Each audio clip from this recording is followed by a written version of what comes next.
We have a really applied experiential approach to this. So in the classroom, we bring in experts from Oklahoma City, from outside Oklahoma City, to talk to them about real experiential things. We get them involved in things like our investment club. So graduate students are provided $100,000 of real money every year by Meinders. They create a team, they invest that money, they use our state-of-the-art Bloomberg terminals, and they put together their portfolio. They manage that portfolio over the course of the academic year, and at the end of the academic year, we cash out of those positions, pay Mr. Meinders back, and we get to keep the residual for student scholarships. The faculty here are very engaged with the business community.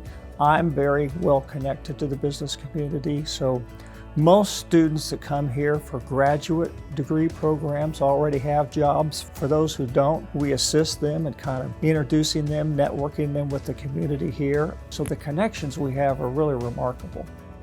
The Meinders School of Business is an AACSB accredited business school. The AACSB is the Association to Advance Collegiate Schools of Business. Only about 4.5% of business schools in the world hold that accreditation. My role here is the Assistant Dean for Assessment and Assurance of Learning. So what we're going to do is we're going to measure every student on a handful of learning outcomes before they leave, and then we're going to continuously seek to improve our performance in terms of the student we produce.